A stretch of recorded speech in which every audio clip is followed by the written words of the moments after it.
Oke, Assalamualaikum warahmatullahi wabarakatuh. Salam bahagia, salam sejahtera, salam Putri Cempa, cerdas, cantik, mandiri, proaktif, dan agamis. Jumpa lagi di Putri Cempa Manajemen. Teman-teman, kita nggak habis-habisnya ini ngomong politik.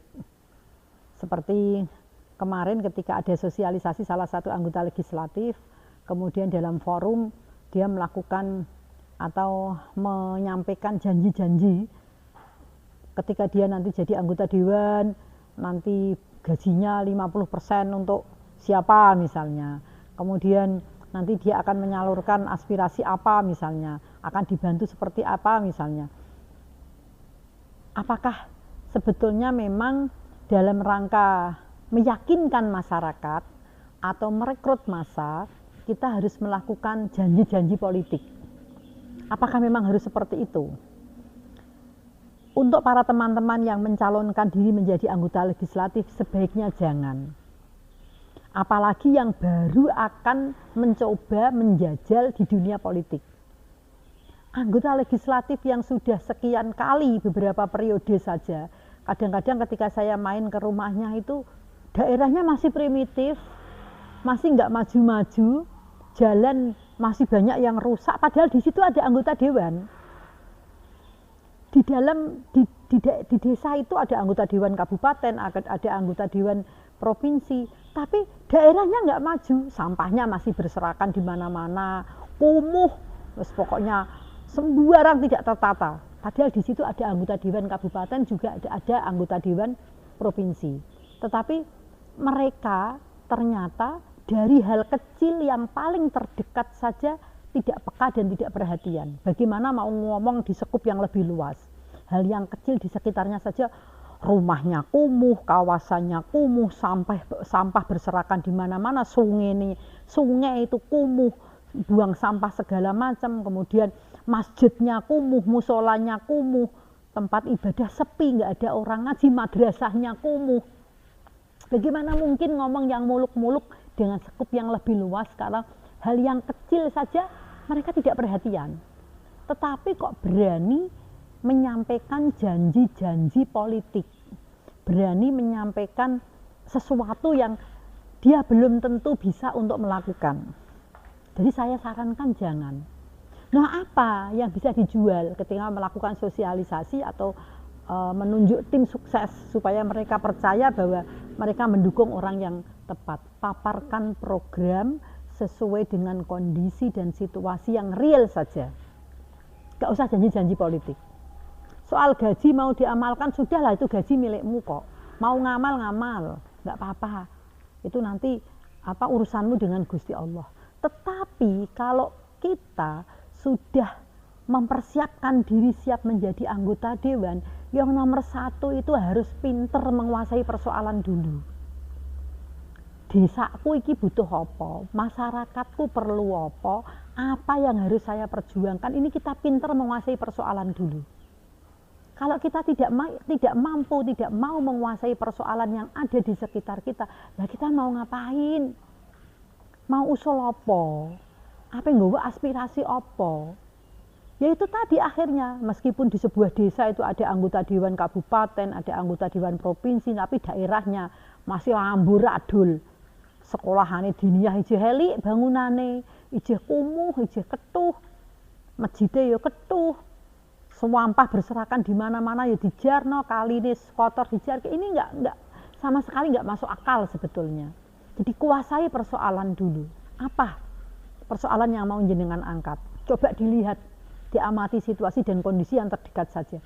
Yang kedua, seorang anggota dewan atau pemimpin, presiden, wakil presiden, bupati, wali kota, yang kedua harus bisa bicara. Terus, apakah hanya modelnya bicara atau enggak? Maksudnya, public speakingnya harus bagus. Masyarakat misalnya usul, Pak Bupati, Pak Presiden, aku kepengen pupuknya ben murah kok. Ya wis engko tak gekno pabrik pupuk masyarakat. Pabrik pupuk yang menghandle pemerintah untuk mensubsidi pupuk-pupuk bagi petani. Cetok konkret, jangan sampai ini. Kenapa kok bisa langka? Kenapa kok bisa mahal pupuknya. Loh kok kenapa yang punya aturan dia kok? Harusnya sudah tahu dong. Kenapa pupuk kok langka? Karena pupuknya stoknya lebih sedikit daripada kebutuhan petani. Berarti pupuknya harus lebih banyak dong. Kenapa kok mahal? Dimainkan harga oleh para pengecer, para tengkulak. Berarti apa? Harus ada aturan dan sanksi yang jelas untuk para pemain-pemain mafia-mafia pupuk itu. Misalnya seperti itu. Jadi yang kedua harus punya kemampuan public speaking yang bagus, komunikasi yang bagus. Seorang pemimpin, seorang anggota dewan harus punya model komunikasi yang bagus. Kalau jenengan sudah jelas ada salah satu anggota dewan sing wonge meneng, ngeti wong ora gelem, ngomongi angil, nek ngeti karo ngelilik seperti ini. Lha kok jenduk pilih gara-gara preh duwite akeh. Terus jenengan punya harapan apa? Ngomong re angil, anggere mong misalnya seperti itu. Terus apa sing diarepno apa? Jangan. Ya memang harus ada kriteria yang jelas. Aku milih ndekku karena begini, begitu loh. Jadi di samping mereka menguasai persoalan, ya mereka harus bisa ngomong. Yang ketiga harus amanah. Pemimpin, anggota dewan harus amanah. Jangan sampai pemilih pemimpin atau anggota dewan yang khianat. Apa itu yang khianat? Ya mengkhianati kepercayaan masyarakat dong. Soal kemudian dia boleh misalnya seorang anggota dewan ada tokoh laki-laki salah satu partai yang mempublikasikan istrinya 4, ya apa-apa bojone 4 dicukup-cukupi dhewe. Yang penting dia jadi anggota dewan amanah, aspirasi masyarakat diterima.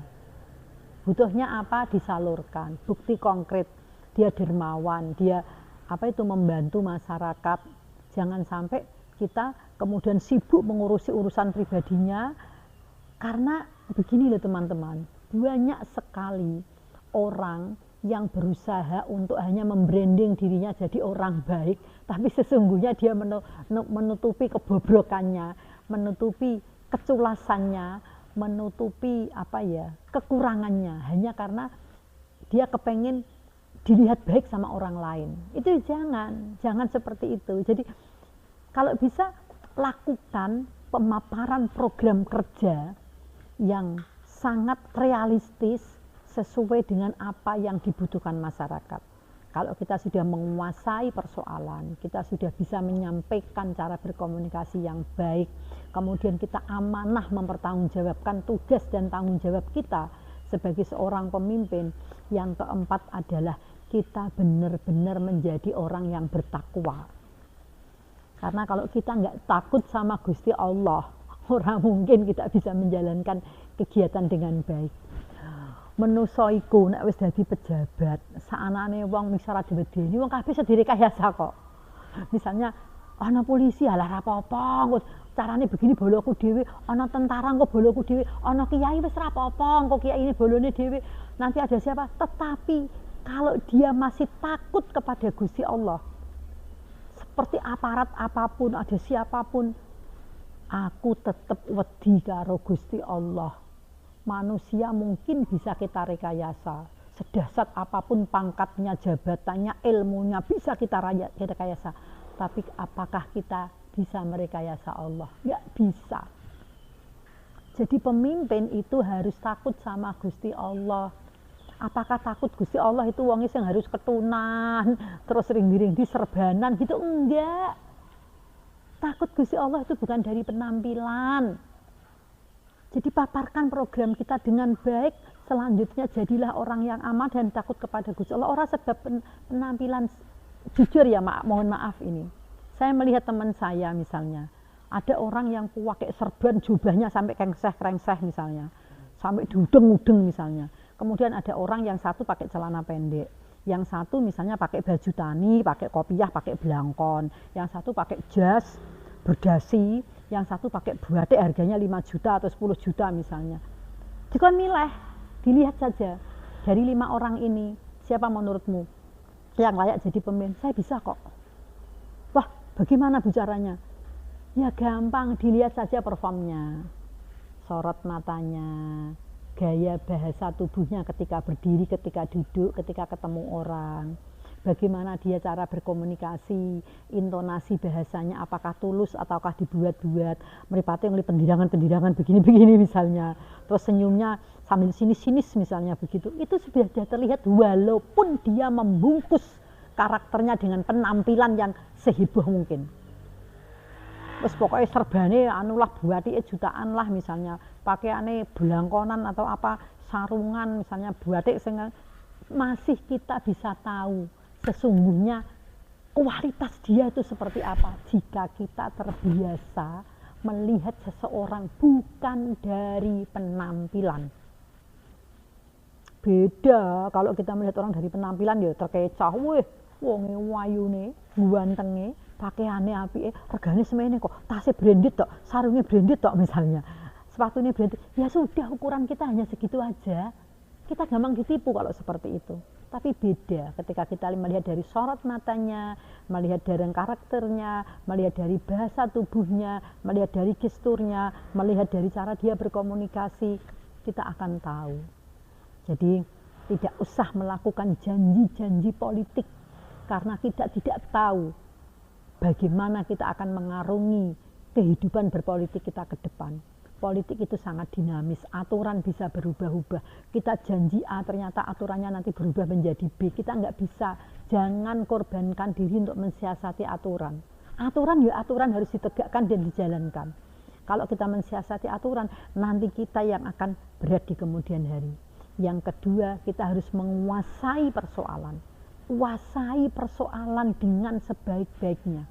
Apa sih kebutuhan masyarakat ini, butuhnya apa, kalau desa ini butuhnya apa, kecamatan ini butuhnya apa, kawasan ini kebutuhannya apa. Mereka tidak sama dalam merancangkan kebutuhan. Dan yang ketiga, dicoba lagi supaya kita menjadi orang yang mampu berkomunikasi dengan baik. Jadi kita dengarkan, kita analisa, kita beri sebuah perhatian, kita beri solusi yang baik. Kita punya kekuasaan kok. Kalau kita menjadi seorang penguasa, kita punya kekuasaan kok. Seorang bupati itu gampang misalnya, tinggal perintah-perintah kepada kepala dinas. Seorang DPR gampang, tinggal manggil rapat audiensi dengan dinas-dinas, kemudian nek kabeh uteke apik, pikirane apik, atine apik, lesane apik, apa sing dadi ora apik? Ya semua akan baik. Beda nek uteke curang, atine culas, mulutnya manis, nggak bakal bisa. Hanya mulut manis doang nggak bakal bisa. Jadi tak usah janji-janji politik, paparkan program saja yang baik, pertanggungjawabkan secara amanah, dan takutlah kepada Gusti Allah. Insya Allah beberapa kesempatan politik itu akan benar-benar menyelamatkan kita di dini wa dunia wal akhirah. Salam bahagia, salam sejahtera, salam putri cempa, cerdas, cantik, mandiri, proaktif, dan agamis. Assalamualaikum warahmatullahi wabarakatuh.